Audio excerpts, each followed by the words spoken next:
I think we got Shamrock Rovers midweek, and then we've got Everton next weekend, I believe, which, funny enough, my family's going to go, and I'm not going to be there because my stepbrother's an Everton fan, and he wanted to go see Goodison before they moved out. So they decided to go to the Chelsea game because my dad's a Chelsea fan, so now they get to go to the match. I get to sit here in the States and watch on the TV and feel jealous. But it's okay. I'll cope somehow. Yeah, so apparently they weren't just going to the Everton game. They also went to this game.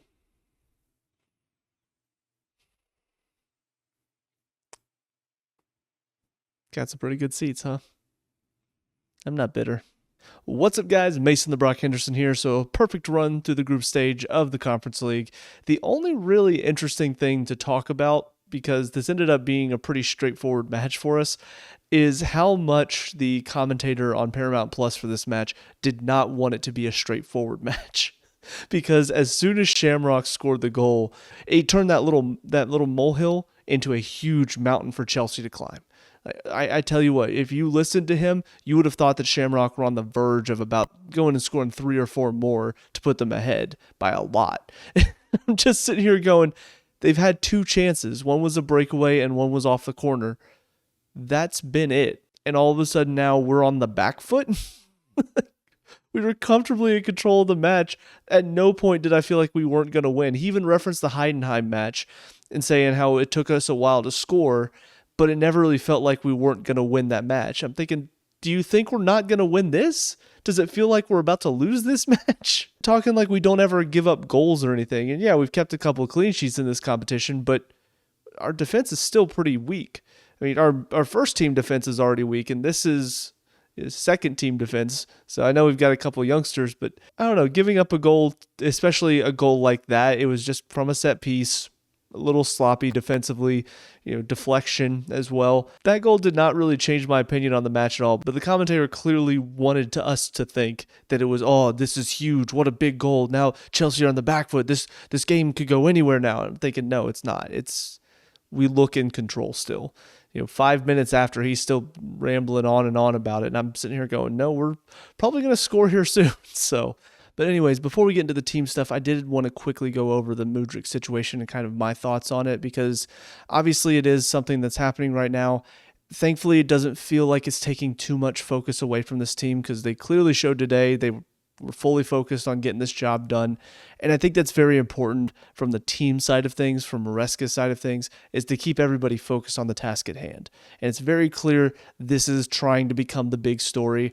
It really does feel almost coincidental that as we're having this really good run and we're just trying to stay out of the drama and all of that of the title race, and we're just trying to keep to ourselves, all of a sudden this pops up. And now, of course, all of this drama is trying to follow us, all the media attention's after us. Already seeing people online starting to form conspiracy theories about, oh, well, look, Chelsea's having a pretty good season, aren't they? And now one of their players has apparently been maybe doing some performance-enhancing stuff. To me, this is a non-story. It feels like it's bad timing. So for me, I have watched quite a few videos on it. I've watched some people with a lot of knowledge on the situation, some with their own opinions on it. And from what I can tell, first of all, it does sound like a ban is incoming for Mudryk, which, even though he's not one of my favorite players at the club, just from a player standpoint, I don't want anybody to have to go through this. I don't want anybody to basically miss out on their career because of something like this. Now, whether or not it is an accidental contamination and all of that, I don't think we'll know for sure. So looking at it, I can see both sides of the coin. On the one hand, I do think it's very disappointing that such a young player can miss out on at least a year of his career because of an accident. Like, that is frustrating and that is disappointing, and I hate it for him. On the other hand, I do understand why they have to be strict with this, because if they were lenient, if people were coming in saying, no, it was just an accident, look, this thing was contaminated and I didn't know it, then obviously everybody would start to claim that anytime this would happen. So they do have to be strict. I get that. It is just sad that, like I said, a young career could be stagnated because of a simple mistake. Now, of course, there will be theories about how this happened. I did hear apparently there's a theory that maybe an ex-girlfriend dosed him and he didn't know about it. I don't know how you'd be able to prove that. And if that is the case, that would really suck because, my God, could you imagine doing that to somebody, ruining their career because you used to date them? Like that would take a special level of crazy. But I do think the important thing for the club, for Mudryk, is just to stay focused. Let the investigators do their thing. Let the lawyers do their thing. We just keep doing our thing as a club. As a fan base, we support the club. I realize that I've criticized Mudryk a lot as a player, but I still support him. I still want him to do well. Anytime I criticize players at our club, it's not because I hate them and I want them to fail. It's because I want them to succeed, and they aren't really succeeding where we need them to. Those are just my quick opinions on it. I really hope this isn't a long process for him because I know he would prefer to just get back to focusing on what he can do. And whether there is a ban or not, whether this does come back, the B sample comes back positive or negative, I really hope that gets figured out for his sake quickly, because I know the longer this goes on, the more drama, the more media, the more he's going to have to deal with as a person. And I'm sure he would just prefer, whether it's positive or negative, to just get it done, find out what the decision is ban-wise, if there is one, all of that, get that figured out quickly, and then focus on, if there is, coming back strong, all of that. But best of luck to him. Now let's get into the game. First of all, we'll look at Maresca and his decisions, and for the most part, looks fine. The only one that I do have to question is Vega in the back line, and the reason is because he played the full 90. So I do wonder what this weekend is going to look like against Everton. If I had to guess, Disasi ended up coming off before the end of the match. I don't know if that means he's resting his legs and plans to play him. Maybe he'll do like Disasi, Tosin, and Colwill as sort of the back three with Gusto stepping into the middle. I don't know if that's his plan. Yeah, it was a little weird to me because I kind of expected Vega to be rested for this and then step in for Cucurella, but clearly that's not what he wants to do. So that's the only question I had from it. But everything else I thought looked perfectly fine to me, and Cuckoo in behind Guiu is a good call. It allows Cuckoo to play his more natural position. It gives some faith to this young striker who scored 2 against Astana last week. On top of that, you got Madueke and George on the wings, which I think both of them are pretty solid, but not quite the level of Sancho and Neto right now. You got Acheampong and Cucurella as your fullbacks, which both make sense. Acheampong just signed the new deal, which is very exciting. Cucurella obviously suspended for the weekend, so those are both fine. And then Cassidy sitting in the middle with Dewsbury-Hall kind of being a box-to-box, and that's sort of expected. Cassidy, now that he's back from suspension, he is sort of the backup option in the holding midfield, since obviously you're not going to play Caicedo or Fernandez today, and Lavia is not registered for this competition. And then as far as the subs, I think those are all fine too. He brings on Vale at halftime for Madueke, so maybe rest Madueke for the weekend in case he needs to be called upon. You bring on Felix for Guiu, which, you could have left Guiu on, maybe rested in Cuckoo, but I think you wanted in Cuckoo to score tonight. I did as well because I predicted him to score first on the Chelsea app, and he didn't even score, so I don't even get 5 points for that.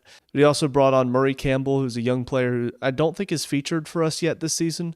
Can't really tell where he plays in defense. He slotted in where Acheampong was, and Acheampong got pushed inside where Disasi was.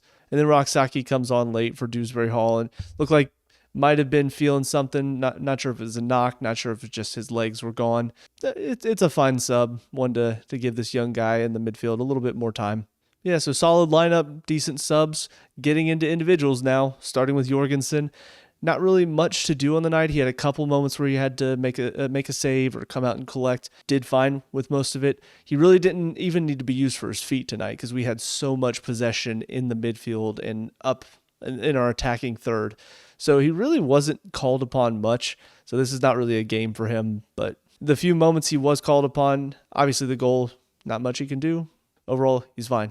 Acheampong on the right side, once again, solid game from him. I think he's definitely shown a lot of confidence on the ball. Defensively, he looks pretty strong. It's really hard for me to judge our defense tonight on their defensive capabilities because most of the time we were just dealing with counterattacks. We were not really being tested.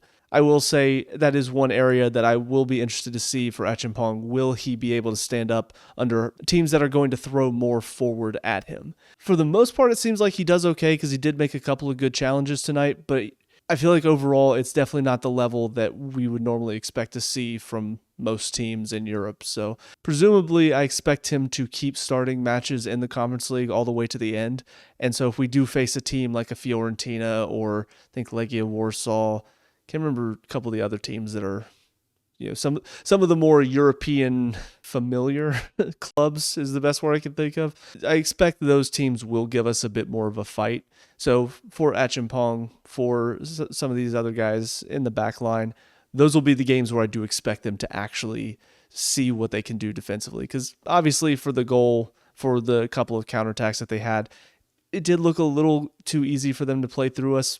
But also we were throwing a lot of numbers forward because we were able to keep so much possession. Can't really say that it was their lack of defense on most of those opportunities. Disasi in the middle, not one of his worst performances, but definitely still shows the gaps in his game. A couple of moments where he's basically the only one back there, and he's put himself into a bad situation. In fact, the corner comes from, obviously, bad pass from Dewsbury-Hall, but Disasi's keeping the guy on side. Instead of letting him, because he should be able to see he's the last defender back. He should just look around and see, okay, well, let that guy go. But instead, he runs with him, and so now he's kept the guy on side. Now he has to be the only one chasing back, trying to force him wide, and the guy is fast enough to get to the ball first. A couple of positional issues from him, which is kind of an issue for a lot of our defense, I feel. Because most of them in one-on-one defending, I feel like they do okay. It's where they position themselves when they're not near the ball. The reading of the game, I feel like, is where we need that experienced defender. And it's why a lot of people are saying, if we really want to challenge for the title, if we want to consider ourselves true title contenders, we need an experienced defender that can read the game a bit better, who can put themselves in a good position defensively. Because look at Silva. He was definitely not the fastest. He wasn't the quickest. He wasn't the strongest. He read the game so well. He knew where to position himself. He knew where to be to cut off a lot of these passes.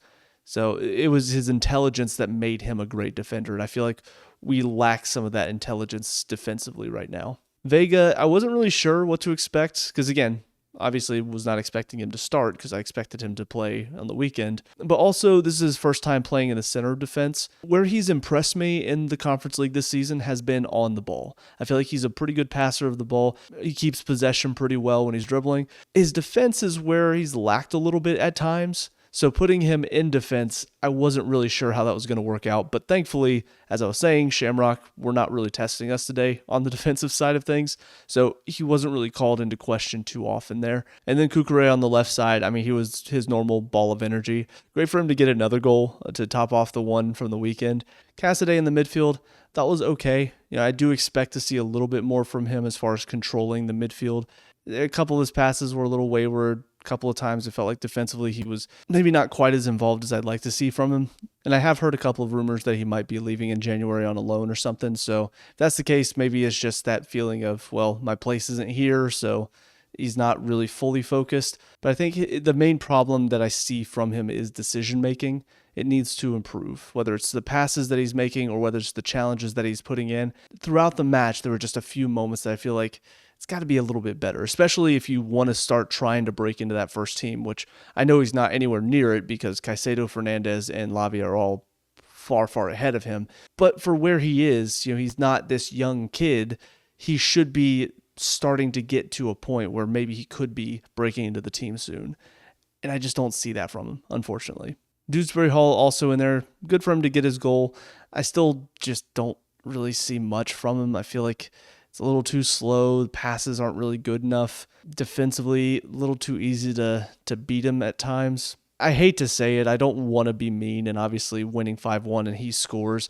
It's the cynical, the critical side of me that wants to point out he's still not good enough. But there's obviously that happy side of me that we just won all of the group stage matches that wants to go, hey, shut up, cynical side. He's fine, whatever. He's fine for the Conference League. But yeah, I can't sit here and say that he's a phenomenal player because that would be lying, and I don't lie on these reviews. I think he's decent. I think he works hard. I just don't think he's up for the pace of the Premier League, if I'm being honest, because if he's getting outrun by a couple of guys in Shamrock Rovers, he's definitely going to be getting outrun by a lot of Premier League players. Next up on the wings, going to Mudryk. Obviously, this is a match for him to strut his stuff a little bit because obviously he should be doing some bits against Shamrock Rovers, and he did. He showed up a couple of times. It very much felt like the Neto performance that we saw against Astana, where created a couple of good chances, terrorized the defense a little bit, and then came off at halftime to rest his legs. Thought he was fine. Thought he didn't really piss me off today as much because I knew he was going to be capable of taking on some of these chances. He also did do a good job a couple of moments where he wasn't being selfish with it. It did feel like he was looking to make a good pass. He was picking his head up and not just head down trying to do whatever. So overall, I thought it was fine. But again, the competition probably a little easier for him. George on the left side, I think he's coming along really well, still looking dangerous. I would like for him to get that goal because, like I said, against Astana, he's doing everything right up until the finish. The finish is where he really needs to improve because obviously we've seen a lot of players that do a lot of good stuff up until the finish and they get criticized. You look at Mudryk, you look at Werner, you look at Mudryk when he goes through his bad spells. They do a lot of good stuff up until they get to that point where it's either have a shot or find a killer pass that sets up for the goal. And then it feels like they just never take the right option. You know, George in this one, there was a moment near the end of the game, breaking down, probably could have just laced it with his right foot to the back post, instead cuts it back onto his left and then puts it right at the defender. You know, and even then, it's not necessarily that the defenders come back and made a good block on it. The defender is standing there and he puts it right at him. And I feel like similar to Mudryk whenever we played against Brentford on the weekend, that's a moment where you've got to see the defender and you've got to place it. You've basically just got to pass it into a corner and miss everybody. Whether it's panic, whether it's excitement, whether it's just, I got to have this goal, whatever the case. We saw it with Mudryk, we saw it here with George. There's no placement on it. There's no control on it. It's just, I'm going to hit this, and then they hit it right at the defender, and it's an easy block. But not taking away anything else, the rest of his performance was really good. And I think that is good for him because he is young. He's 18. He has plenty of time, plenty of room to grow, and I'm sure we will see that side of his game come along. I really do think that first goal will be the big step for him, and I think that'll be the point where he has a little bit more confidence, and we will see maybe a little bit more placement and control on his shots. And Guiu in behind the striker, honestly, had a pretty solid game. The only thing he lacked tonight was a goal, and some of that was not his fault. You know, he did do a good job of getting into some dangerous areas. The defense was doing a good job of really packing it in there and making it difficult for him to move. And there were a couple of times where he made some good runs and people just were not passing to him because either they wanted to have a shot or they didn't think it was on or they couldn't thread it through to him. I thought overall he was doing his job pretty well. I am disappointed for him that he wasn't able to score. And like I said, I don't really think that was entirely his fault. I think he did as much as he possibly could and even got himself, I think he got an assist. I'm going to call the goal for Dewsbury-Hall, I'm going to call that his assist since pretty much got into the right area and the defender made the tackle. I'm going to call that his assist, even though he's not going to get it. Actually, now that I'm thinking about it, I think he got the assist for Cucurella's goal. So yeah, I'm giving him 2 assists for tonight though. Guiu up top, I think that's a big hat trick for him because I really do think he could potentially be a good backup striker for Jackson because he fits what Maresca wants his striker to be. He fits that mold. The high press, very energetic, a lot of pace and energy up top. He fits that really well. It's just he's looked a little young. He's looked a little raw this season. So it did feel like if we wanted to challenge with him into the latter stages, or if Jackson gets hurt, if we want somebody to be able to step into that position, all we've really looked like we had was in Guiu, and he doesn't fit that style of striker as well. You know, he's not quite as quick, he's not quite as pacey, he doesn't press with the same energy that Jackson does, whereas Guiu did a lot of that. He just didn't have the same quality as either Guiu or Jackson. We're starting to see that quality come into his game. You know, the 2 goals that he got against Astana were both very well taken. Tonight, 3 good goals. The first one, I think, is just good willingness, good desire to get there and be ahead of the defender on a bad headed pass, which I think is great to see. The second one, good reading of the game. He gets in there, and then great composure to take it around the keeper and put it in from a pretty difficult angle. We've seen other players at our club miss those chances before. And then the third one is just he gets himself in a good position, gets a good head on the ball, because he's got a decent amount of height for a kid. So I think he's really showed today he is capable of being a backup striker. He is capable of stepping into that position. I think he's still not ready for the Premier League necessarily, because this is a little bit of an easier side. But there's still no pushovers. I mean, they showed they had a lot of fight and grit to them. So for him to be up there in amongst those defenders, I mean, the third goal comes, if you watch the replay on it, it comes from the defender giving him a little shove to get him out of the way. And he turns to look at him and then looks back. The ball's coming in and he just gets there ahead of the defender. And that just shows that he's okay with a fight. He's okay with, hey, you want to shove me around a little bit? I'm still going to be in here. I'm not just going to get bullied around. So really good to see. Also the first goal, how did he not get hurt?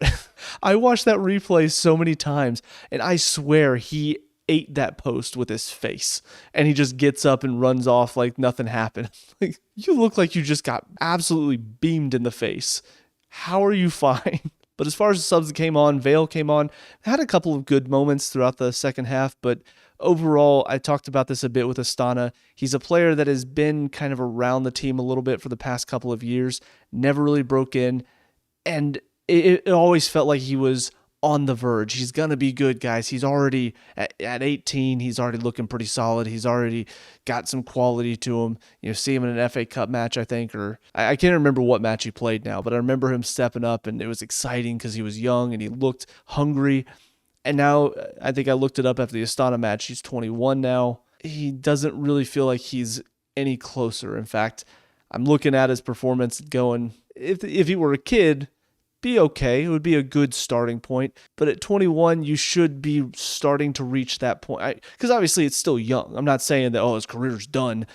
But at 21, you should start to be reaching a level of, if you're going to be breaking into the first team, mainly for top clubs. Because the thing is, we've seen a lot of players who do take some time to maybe find their form, maybe into their mid-20s until they really hit their peak. But for a club like Chelsea, if you're not quite getting to that form at 21, 22, it kind of does feel like you're probably not going to be making it into the first team at Chelsea. You're probably going to get loaned out a few times, probably sold when you're maybe 24. Because I don't think I've ever seen a player at our club leave at 21 or 22 on loan, and then in a couple of years we see them come back and they are just phenomenal. At least not in the modern day. It might have happened a while ago. But most of the time, if you see a player at 21 and they're not really involved in the first team and they're not really stepping in anywhere and it doesn't look like they're at the Premier League level, most of the time I feel like those players, you just don't ever see them reach those points. I could think of a couple. Lucas Paisan is one that was here for a while, and it felt like when he was younger, excitement, maybe we'd see him in the first team and then just kind of never really hit that point. I know there are a couple more that are not coming to mind right now. Yeah, not coming to me. But I just know we've had a couple of players like Vale, where when they were young and they stepped in the first team, it was exciting. And then a few years later, they were still young, but not a kid. They still weren't really in the first team. And it just kind of eventually, a lot of them I feel like either go to the championship or maybe even a bit lower, depending on what their skill level is. Murray-Campbell, I thought looked okay. You know, didn't really wow me as much as I've seen from like Acheampong whenever I've watched him play, but had a couple of decent runs on the ball, looked pretty comfortable defensively. I don't know how young he is, might be 18, might be 19, I'm not sure. Assuming that he is still in his teens, I thought it was a pretty solid performance, and I wouldn't mind seeing a bit more of him going forward. You know, FA Cup match against Barnsley? Can't remember who we're playing now, but if I wouldn't mind seeing him maybe step in. Could be a good chance for him to step up a little bit, because we are going to need our defense to start stepping up in the next couple of years. If we are going to continue to challenge for titles, we're going to need young players like Acheampong and like Murray-Campbell to be more involved and to really start to grow under good leadership back there. Decent little cameo from him, and hope to continue to see him going forward. Felix, thought came on probably a little bit too selfish. There were a couple of moments where I feel like he had better options. Very much a Madueke type of performance from him tonight, where I just feel like he could have done more for the team, because he was making some good runs on the ball. I thought he looked very clever still got a lot of quality and talent. But that final pass, the final shot, I feel like he was a little too much, I got to score tonight. And I don't really think he needed to. Like, he's been playing pretty well, and he's been involved in the first team for a few matches. So I feel like this was sort of he didn't need to prove himself, but it felt like he needed to prove himself. So I don't really know why. And then the final sub was Rak-Sakyi, and then it came on. At that point, the game was kind of dead already. I mean, obviously the game was put to bed since halftime, but it really felt like the energy from both sides had kind of waned a little bit. You know, we had already scored our fifth, so we're comfortably on top. Maybe get a couple of chances here or there. Their pressing, their counters felt like they were losing energy. Their spirit seemed to be gone. So it's not like Rak-Sakyi had a whole lot to do when he came on, but it looked okay. You know, he looks like a decent young player. I think I said against Astana, he looks a little bit small for the midfield, especially when we're talking Premier League.